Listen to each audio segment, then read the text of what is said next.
E agora estamos no ar com mais um XP Connection para falar sobre a pesquisa, o sentimento dos investidores, principalmente institucionais, sobre nível de bolsa e alguns setores para os próximos 2 meses. Bom dia, Ricardo Kim. Bom dia, Celso. Bom dia, pessoal. Isso aí.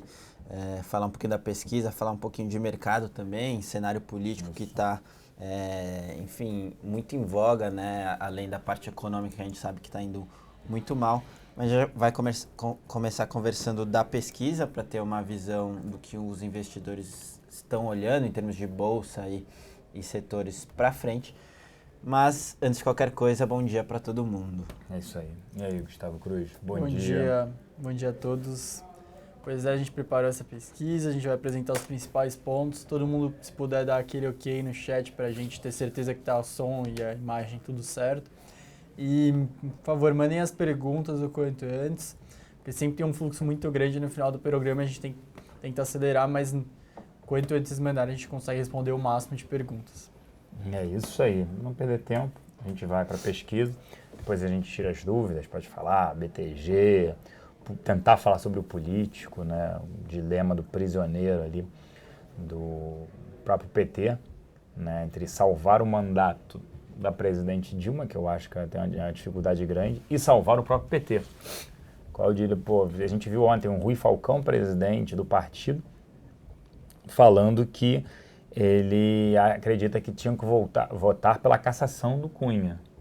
E o Planalto, aí a presidente Dilma, apavorada, falando para votar contra.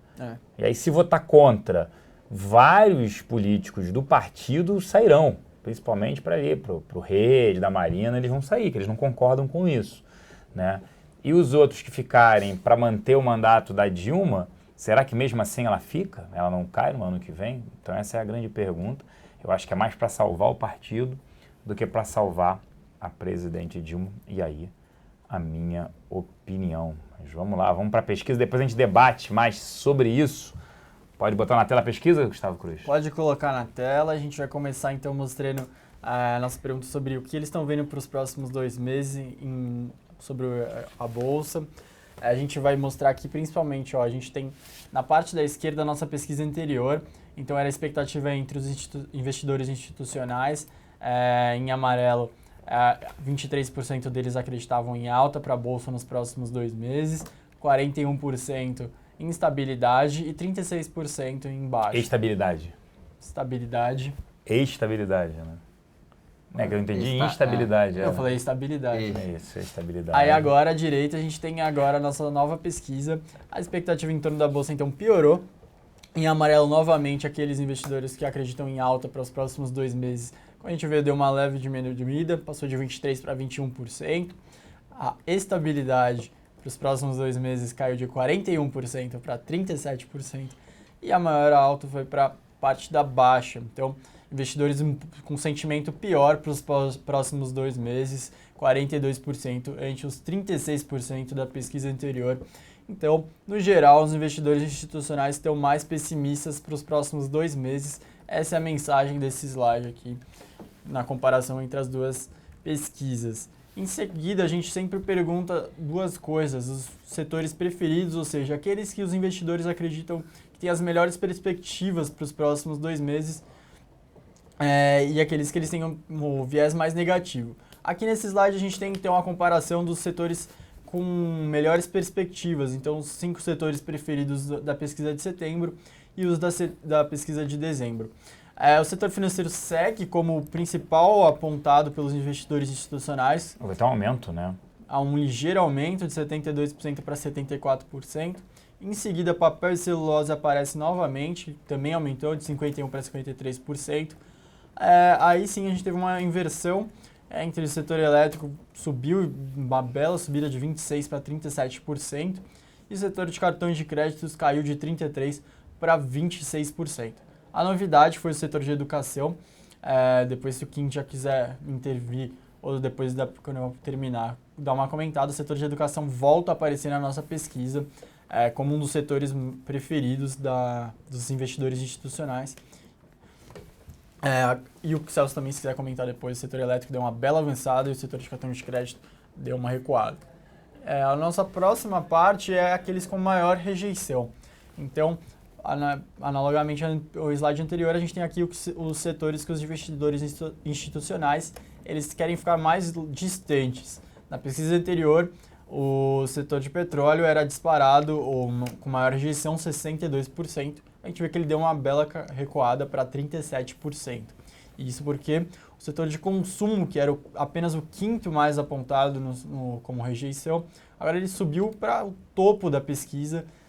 47% dos investidores querem ficar distantes desse setor nos próximos 2 meses. Então, um setor maior rejeição entre os respondentes à nossa pesquisa. O setor imobiliário, que também aparecia na pesquisa anterior, subiu da 4ª para a 3ª colocação, mas até deu uma pequena recuada. Praticamente estável, né? Ficou praticamente estável. Margem de erro. Exato. O setor de mineração, que era o segundo mais apontado, ele estaria como sexto aqui. Ele não está aqui nesse gráfico, mas ele seria o sexto mais apontado, se eu não me engano, ele ficou com 17%. Sofreu muito também, né, Kim? Acho que o pessoal já colocando na conta essa recente queda. Principalmente a gente está falando aqui de Vale, né? E aí com a questão da Samarco, realmente Vale e BHP lá fora performaram muito pior que os concorrentes e até que a Bolsa. Então, como eles estão olhando os próximos 2 meses, talvez eles já tenham entendido que boa parte da pernada de queda já foi, né? O que é interessante aí é que você tinha uma concentração muito grande ali em commodities, né? Petróleo, mining, né? Minério e aço. E agora você diversificou. Você tinha os 3 primeiros, apareciam muitas vezes na pesquisa. Você aparecia 62% o primeiro, 49% o segundo, 46% o terceiro. Agora você tem, hoje em dezembro, você tem uma diversificação maior. O primeiro aparece com 47%, ou seja, ele era praticamente o terceiro no anterior. O segundo aparece com 37%. Aí, de novo, aí empata com 37% real estate. Então você tem uma diversificação maior. Isso demonstra até a dificuldade em dizer esse setor vai apresentar um desempenho pior do que o outro. Anteriormente, os investidores estavam muito focados. Esses 3 aqui são muito ruins, o cenário é altamente desafiador. Agora você tem uma diversificação maior, né? Olha lá, aço, educação. Educação aparece como bom e ruim, né? Nos 2 lados, olha lá, como bom e ruim, né? Então é interessante como ela é citada nas duas. Até falar sobre o viés positivo, a gente já mata essa parte aqui. Certo. Sobre o setor financeiro, a gente segue, mas também ainda otimista, mesmo com bancos, mesmo com esse problema. Então, pegou o problema do BTG, tá? Então, não afetou. Afetou sim, afeta porque a pesquisa terminou hoje. Então, tiveram respondentes ontem à noite, hoje. Então, sexta-feira a gente cobrou novamente para o pessoal responder. Então, pega o setor financeiro. A gente acha ali dentro, tem seguros dentro. Então, é o que hoje a gente tem os 2 setores, né, dentro do setor financeiro, os 2 segmentos que a gente tem maior exposição, é o setor de bancos, aí vi Itaúsa com 30%, e o setor de seguros com BB Seguridade e Sul-América, que aí soma a nossa carteira 60%. Então, se a gente comparar isso, ainda somar, de repente, cartões de crédito, que hoje tem Cielo, com mais uns 13%, né, por cento, né, que a gente está falando ali, em 73% a nossa exposição ao setor financeiro. Depois, somado papel celulose, que permanece também nas nossas carteiras, Suzano e Fibra, a gente tem somado o quê? 20%, 22%? 17%. 17% total? 17%. Então a gente está falando, falei 63%, né? 73% com 17%, a gente vai a 90% das nossas carteiras, é isso? Do setor, né, financeiro mais o setor de papel celulose. Então a gente bem focado. O que chama atenção foi utilities, né? Eu acho que o governo também reduziu um pouco o risco, tá? Do setor, falando que vai repassar esse custo para os consumidores, tudo isso, mas mesmo assim a gente tem um receio de interferência governamental, a gente prefere ficar de fora, se tivesse que ter seria Equatorial. E o lado que era positivo, né, que era essa parte de frigoríficos anteriormente isso, e pulou, digamos assim, para a educação, eu acho que você teve não só um envolvimento, né, indícios, né, de envolvimento da JBS com a CPI do BNDES, governança corporativa, os ativos também sofreram bem, se for pensar, na JBS cai mais de 30% do seu pico ali em setembro para cá. Então isso também aconteceu. Mas tem uns ativos interessantes que seria a Minerva e a educação acabou chamando a atenção. É interessante isso, né? Educação ninguém queria, o ativo Croton voou no mês passado, agora o pessoal começando a olhar de novo. Depois subiu 20%, né, que o pessoal quer começar a olhar. A questão de educação é que está todo mundo muito leve, né? Isso. Então, realmente, você vê os últimos resultados, de certa forma, foram resilientes. Você vê Croton, por exemplo, num valuation interessante, 10 vezes preço-lucro para o ano que vem, deve bater o guidance esse ano. Então, quando você tem uma falta de setores e papéis promissores ali, o pessoal começa a voltar ali um pouco os olhos para a educação de novo. Então dá para entender um pouco o pessoal ali, na verdade a educação aparecendo com alguma porcentagem nos setores preferidos. E só para adicionar o comentário de papel e celulose, é bem clara aí o pessoal olhando exposição a dólar, né? Nada mais do que isso. A gente sabe do fundamento de papel e celulose, enfim, ainda performando de forma satisfatória, mas aqui o call é bem claro de ter exposição a dólar que eles estão olhando, e a gente também acha que estruturalmente é para cima, e teve muita notícia ruim, né?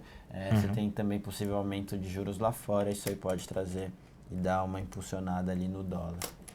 Boa. Acho que agora a gente está tendo a parte dos afiliados, mas podemos começar a responder as perguntas. Isso aí. Qualquer coisa a gente volta depois para a apresentação. Boa. Aí o Ronieri está perguntando aqui, não, assim, só para resumir rapidamente, né? Então, financeiro a gente está bem exposto, seguros também, tem exposição a cartões de crédito, tem exposição ao setor educacional e a Embraer, né, papel celulose, por conta do dólar, né? Falando agora, respondendo questionamentos, né? O Ronieri de Souza está falando aqui que precisa colocar mais uma ação na área de construtoras na carteira de longo prazo dele. Ele já tem a Zetec.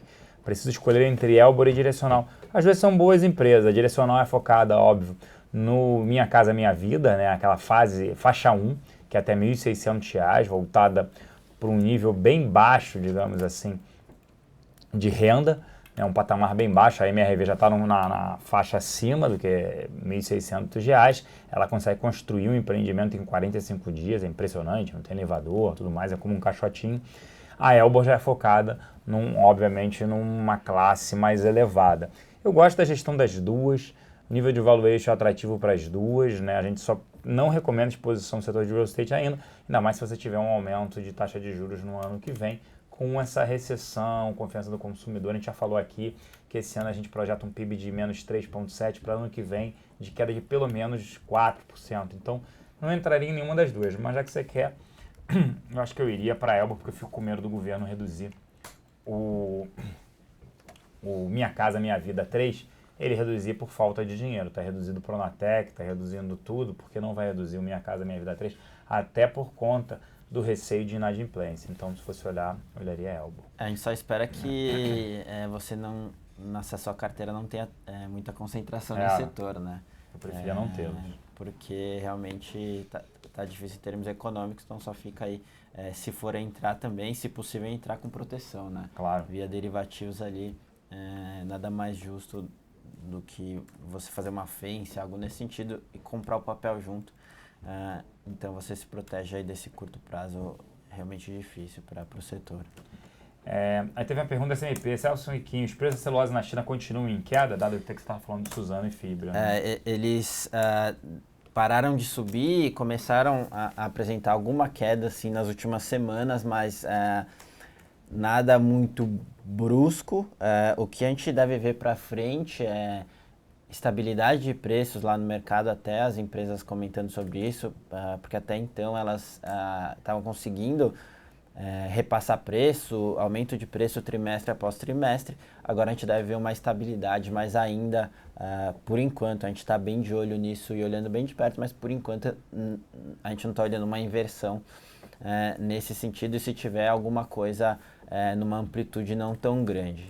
De novo, a gente comenta aqui que o nosso call aqui para papel celulose é dólar, porque isso ainda vai continuar impulsionando o resultado muito mais que uma possível início de queda ali no preço, mas essa luz amarela está acesa, a gente está olhando de perto. Por enquanto, em termos de valuation, ainda justifica e é uma boa posição para todo esse ambiente de dólar estruturalmente para cima, né? Isso.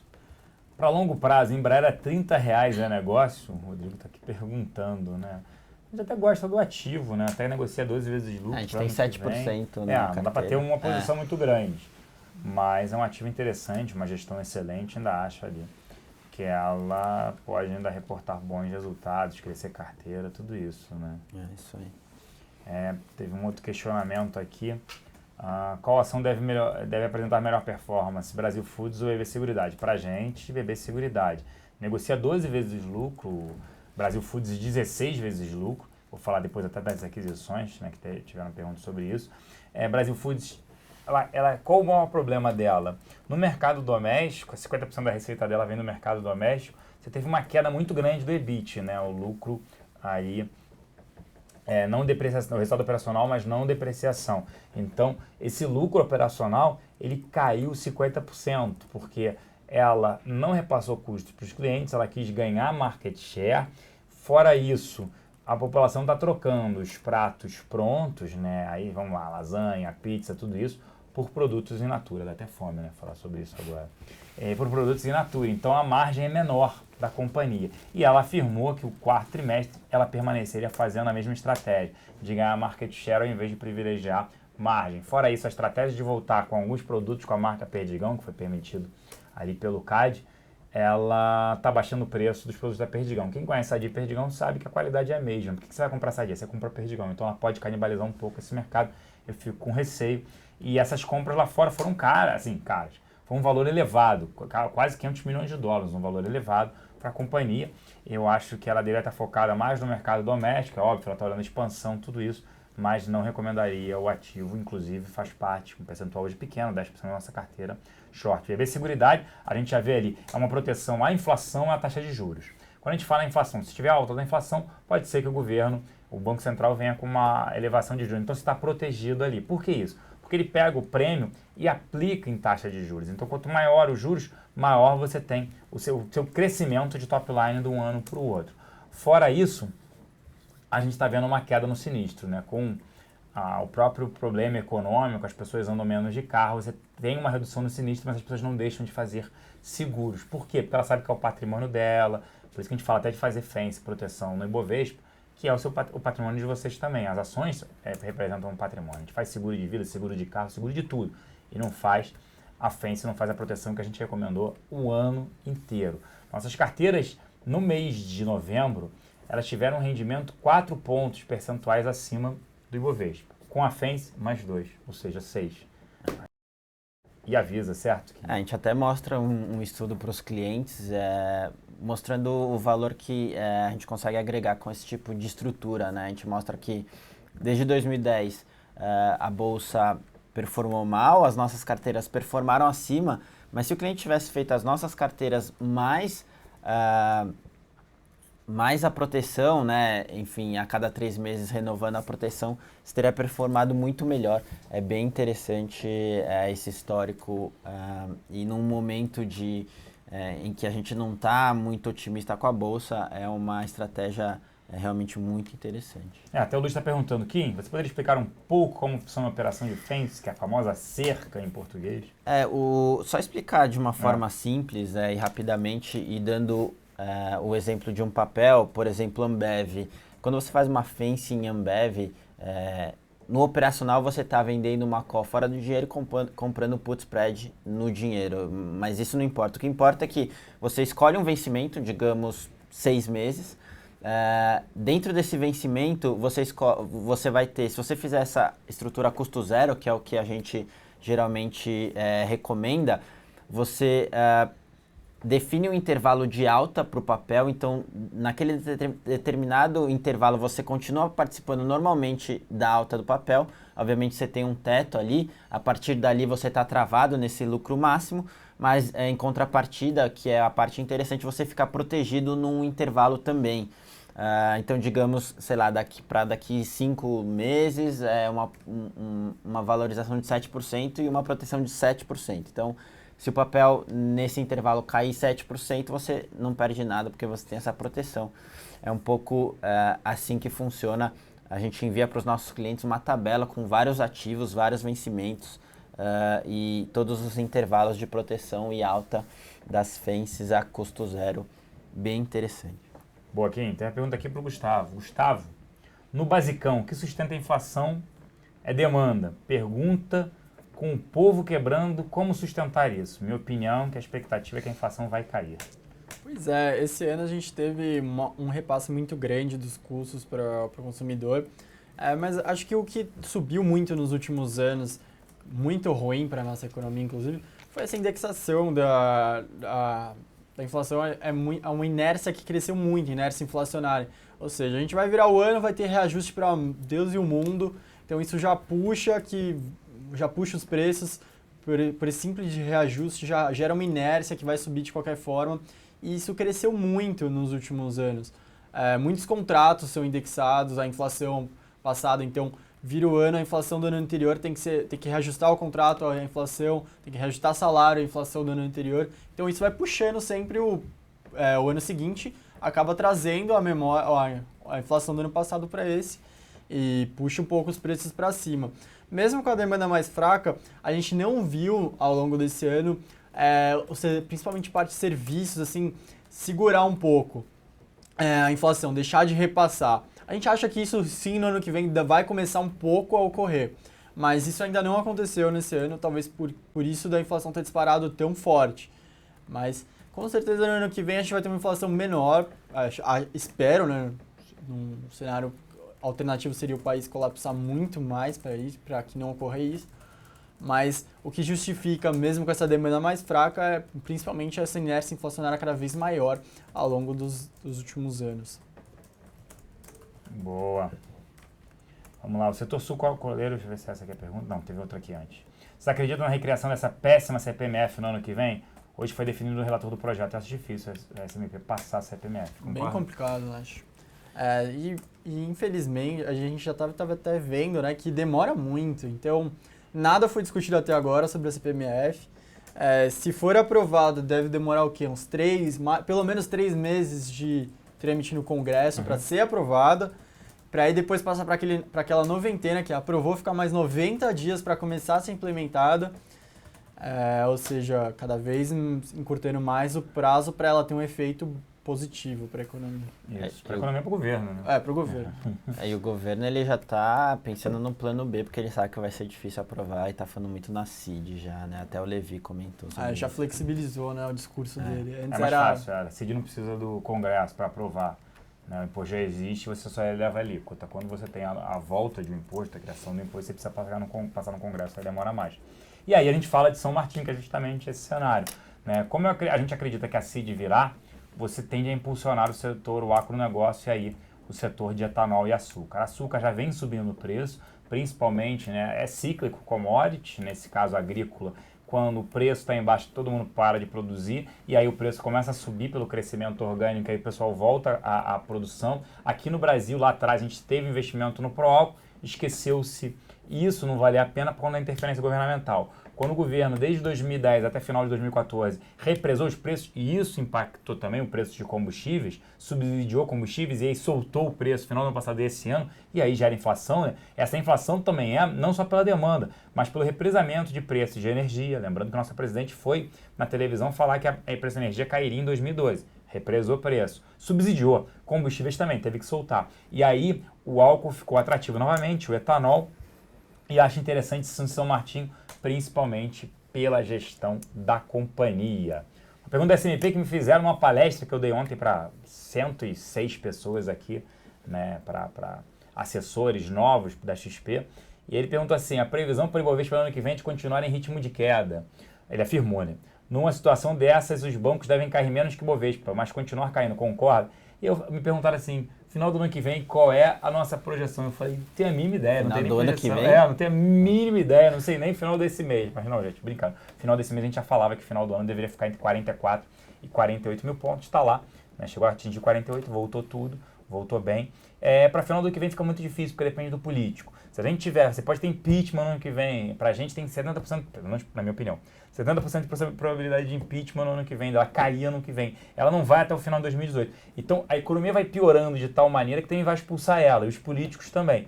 Então, se ela sai, dependendo como isso ocorra, acho que tem uma perspectiva até positiva e Bolsa pode andar. Mas a gente vai ficar falando no si, esquece fundamento. Fundamento, Bolsa não tem que andar hoje. Mas se melhorar, lembra que em março, só com o Levi falando o que ele ia fazer, Bolsa foi 58 mil pontos. apesar que estava extremamente cara por fundamento. Mas aí você melhora a expectativa. É difícil até traçar um cenário para março do ano que vem, porque até lá o Congresso já vai ter voltado, a questão do impeachment vai estar bem mais forte, a gente não sabe se o Cunha ainda vai ser presidente da Câmara ou até se ainda vai ser deputado, desdobramento da Lava Jato, é realmente muita variável aí no meio, então difícil para março, imagina para final do ano que vem. Fica difícil, a gente consegue passar esse qualitativo realmente, que agora, pelo menos no curto prazo, a gente está um pouquinho mais pessimista, né, com todos esses acontecimentos para a Bolsa. Como um todo, existem alguns setores interessantes ainda. É isso aí. Se o Congresso liberar a alteração na meta fiscal, aprovar a LDO, a Lei de Diretrizes Orçamentárias, a Bolsa deve explodir para uns 1.500 pontos hoje? Não acho. Não, Minion Trader. Minerva é beneficiada com a alta do dólar? Sim, Henrique. Por que Suzy e não Fibra, Ricardo Kim? Tem as duas, né? Só que mais Suzano. A gente tem mais Suzano, é muito por conta de valuation, né? Eles estão desalavancando muito rápido também. Então, você junta isso, ela também tem exposição a celulose lá fora, um pouco menos do que fibra, só que quando você coloca essa comparação de valuation, realmente a gente acha que tem um pouquinho mais de conforto em Suzano. Mas lembrando que a gente tem um pouquinho de fibra até para tentar diversificar ainda aqui dentro do setor, né? Pão de Açúcar em um prazo de 2 a 3 anos seria um bom negócio, já que a ação estava 100 e é uma boa empresa? Não vejo assim como uma boa empresa. A empresa vem perdendo market share, o cenário de vendas das mesmas lojas, same-store sales, vem apresentando quedas constantes, a população com menor renda disponível, fora isso, 25% do resultado dela vem da Via Varejo, que é Casas Bahia e Ponto Frio, onde houve uma demissão de 11 mil profissionais esse ano, sendo 6 mil no terceiro trimestre, onde as vendas de mesmas lojas apresentam quedas de mais de 24%, só no terceiro tri. Depende de crédito, então não teria esse ativo, como não teria também Magazine Luiza ainda. Dá para esperar para comprar, tem outros ativos mais interessantes numa relação risco-retorno, olhando 2, 3 anos. O S&P Celso, com o câmbio permanecendo em torno do valor atual. Sim, só que a gente não concorda, tenderia a subir.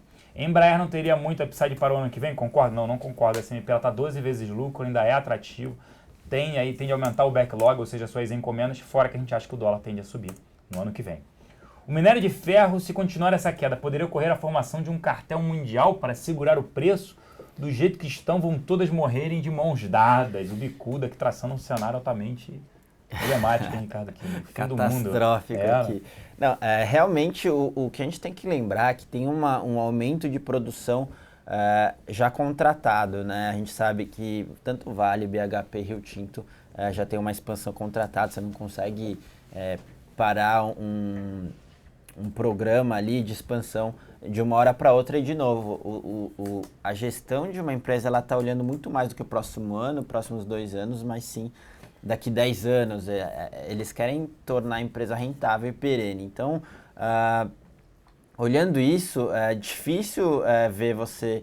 Muito já se falou, né, nessa questão do pessoal segurar a produção ali, etc. Mas a gente não vê ali, até porque está acima do break-even ainda, mesmo com esse preço de minério de ferro. Então, eles devem continuar produzindo. Obviamente que aqueles CAPEX, aquele investimento de expansão, novas expansões, né, que o pessoal estava planejando quando o minério estava no patamar mais alto, esses não vão ocorrer, mas a gente ainda tem aumento de produção. E do outro lado, China desacelerando, mas eles ainda, pelo menos a Vale ainda consegue gerar algum caixa e se manter nesses 2 próximos anos que vão ser realmente bem desafiadores. Mata as outras, né? As outras menores. As menores sim, as menores vão morrer ao longo do tempo. A gente não está vendo ainda um fechamento de capacidade muito forte, até o pessoal da Vale comenta que está demorando um pouco mais do que eles esperavam, mas de fato em algum momento isso aí vai acontecer sim. As menores e com maiores custos vão fechar as portas. Você não fez uma boa pergunta aqui que saiu na mídia, né? Se a XP é um corretor, agora uma só. A gente... Só a parte de pessoa física, né? Em torno de R$1 bilhão em custódia, que a tem, 120 agentes autônomos, e a gente, né, trouxe, né, a pessoa física vai ter a migração para a XP, num prazo aí de alguns dias, algumas semanas, vai ter essa migração dos clientes só de pessoa física. A carteira da os clientes, pessoa física da vindo para cá.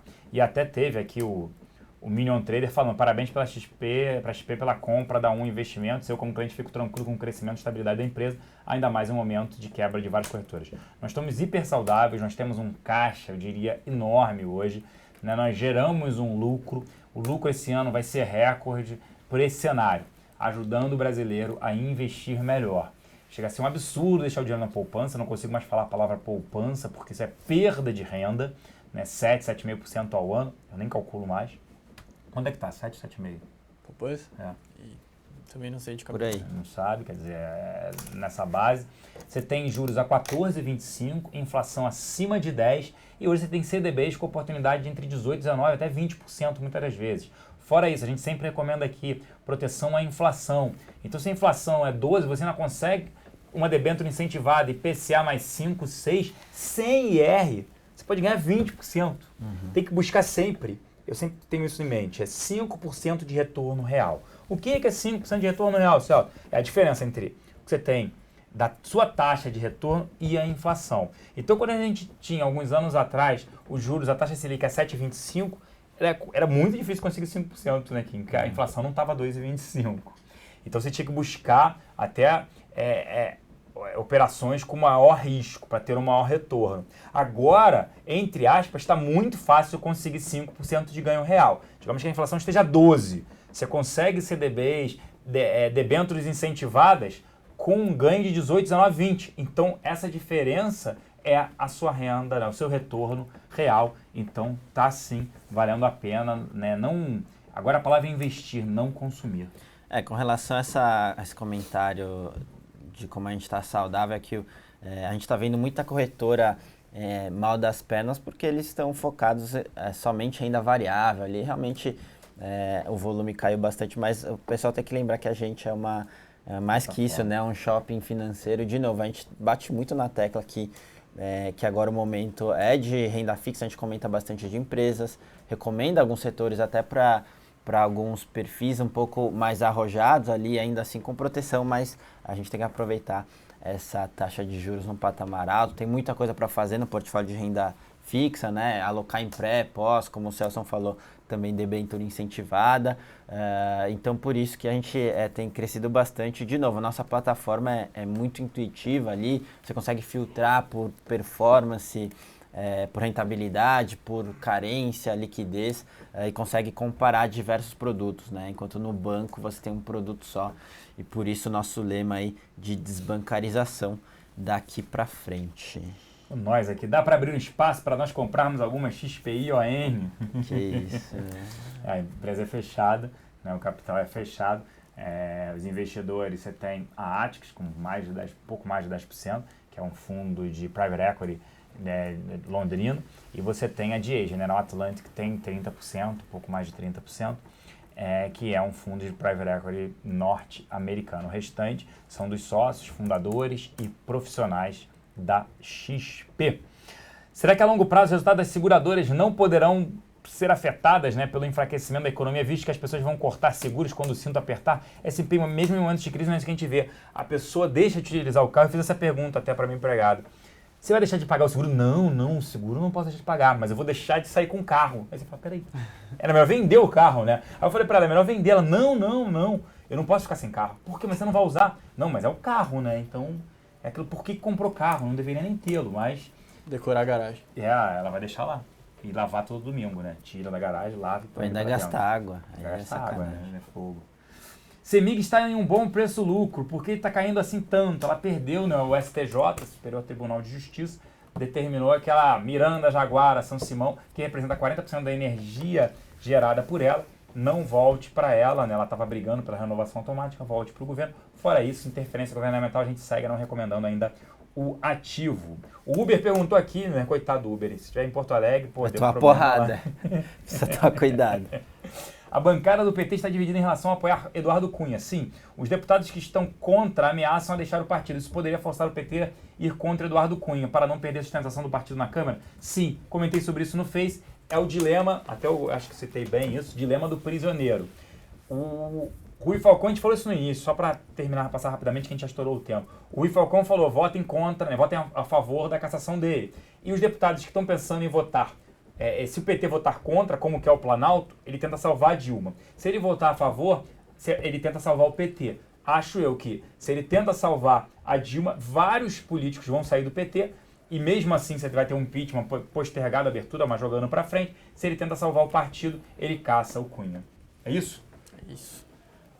Rating ano que vem a gente deve perder, não sabemos se é no primeiro trimestre ou no segundo trimestre, mas já está certo. Não está tudo já no preço, a gente vai perder bastante recurso que vai ter que ser retirado do país quando perder o rating, então a gente vai ver um fluxo, não sabemos o tamanho, mas vai ter um fluxo indo embora a partir do momento que a gente perdeu o grau de investimento por mais uma agência de rating. Boa. Com a presença de educacionais na pesquisa, qual a expectativa para Kroton para os próximos meses? Olha, a gente gosta de Kroton, tem 10% na carteira, como eu tinha comentado, em termos de valuation, bem atrativo, principalmente frente aos resultados dos últimos trimestres. Foram bem resilientes, eles vão bater guidance esse ano. Tem bastante sinergia da fusão com a Anhanguera, eles devem consolidar o setor também, fazendo aquisições. A gente gosta do case, bem interessante, então é a nossa preferência Kroton no setor. Isso, a gente vai responder rápido, que são 4 perguntas, rápido, não deu para responder todo mundo, mas vamos lá. Pergunta para o Gustavo, com a inflação em alta, esse governo parece querer permitir a indexação da economia, principalmente com relação aos salários mais baixos. Assim sendo, a Selic tem que continuar subindo? Então, parece que eles vão fazer um movimento simplesmente para manter o juros real, mas a gente já tem visto os principais economistas declarando essas semanas que acham que é um erro, um equívoco, que o Banco Central perdeu um pouco a potência em controlar a inflação, então não vai adiantar muito essa elevação da taxa de juros que eles estão sinalizando para o ano que vem. Acredito que não vai conseguir segurar a inflação. Está cada vez mais claro que a gente não está em dominância fiscal, mas que precisa arrumar o fiscal para arrumar todas as outras áreas da economia e aí sim voltar a crescer. Boa, e poderia comentar o acumulado do PIB?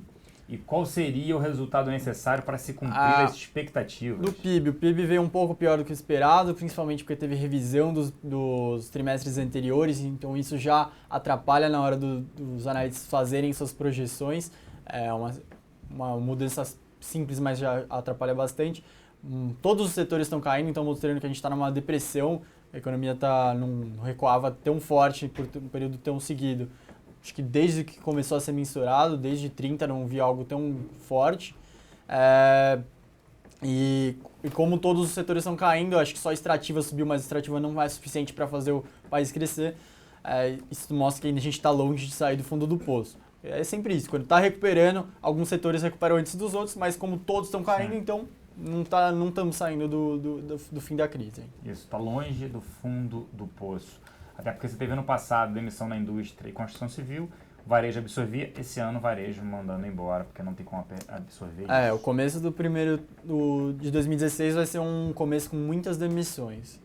Isso aí. E aí a pessoa recebe seguro-desemprego, ainda tenta manter a economia ali um pouco aquecida, né? Tentando evitar uma queda maior do PIB, mas depois piora. Já falamos isso aqui, o empresário chegou pra gente e falou que em 2016 teremos saudade de 2015. Uma pergunta aqui interessante do Luiz. Um CDB pré-fixado com taxa de 18% perde para o Tesouro pré-fixado de taxa de 16%, quando o preço de compra do Tesouro está por volta de R$500, considerando que o preço de vencimento é sempre 1.000. Nesse caso é preferível o Tesouro ao CDB? O ponto é, você está pegando o Tesouro muito longo, um prazo muito longo, e daqui até lá pode acontecer muita coisa. Então a discussão eu acho que você tem que ter um pouco de pré-fixado, pós-fixado e inflação. Hoje eu teria mais pós-fixado do que pré, não é, Kim? Isso aí. Para se tiver alta de juros, você captura sempre sua posição pós tem que ser maior até por conta de volatilidade, etc. Isso. Então, num momento conturbado como esse, nada mais justo do que ficar mais conservador. Comenta em vivo, Luciano, a gente gosta, é boa pagadora de dividendos, empresa redondinha, acredito na consolidação do setor, Saiô e Oitim, isso melhora para ela e para Claro, que estão focados no cliente high-end, tem um ganho de market share ali, a compra do GVT também foi interessante, a gente gosta, faz parte das nossas carteiras de dividendos. BTG começa a negociar a partir de 14 horas, porque falou que teve a permuta das ações do André Esteves, para eles comprando e André Esteves saindo do conselho, saindo da companhia totalmente, mas o cenário é altamente desafiador por conta de credibilidade, confiança dos investidores que acabam sacando, e isso prejudica qualquer banco. Sobre os dados saíram, veio um pouco melhor do que esperado, o DP, não foi isso? E a Ellen fala que horas? Agora? Tá falando agora, a gente tem que chegar lá para ver. Isso, a gente volta para a mesa e depois a gente comenta. E aí, se você é cliente XP, Miguel, tem que falar diretamente, tentar com o seu assessor, né? E tem veículos aqui para falar sobre renda fixa, se não, entre em contato com o nosso Middle, envie perguntas para lá sobre isso. E se daria para visitar o escritório da XP no Rio, hoje é muito pequeno, fica só a nossa gestão de recursos. A matriz veio para São Paulo, basicamente hoje São Paulo é a matriz da XP, mas não tem problema nenhum visitar e envie um e-mail para análise@xpi.com.br. Danilo Zanini terá todo o prazer de receber aí o pessoal que queira conhecer o escritório, ainda mais agora no final de ano, tá ok, gente? Infelizmente, se não deu para responder alguma pergunta, obrigado pela paciência, pelo tempo de vocês. A gente estourou o tempo em 10 minutos, a produção nem viu, nem reclamou, estava dormindo aqui, babando em cima da mesa. E aí a gente acaba de acordar a produção para que ele tenha que tirar a gente do ar. Um grande abraço, uma excelente quarta-feira e atenção ao Congresso, às votações aí hoje, meta fiscal. Meta começava meio-dia, Cunha acho que é às 2, então vamos ver. Vamos ver até que horas vai isso aí. Um grande abraço a todos e a gente está de volta na reunião matinal amanhã. Valeu, pessoal. Até a próxima. Até amanhã, pessoal.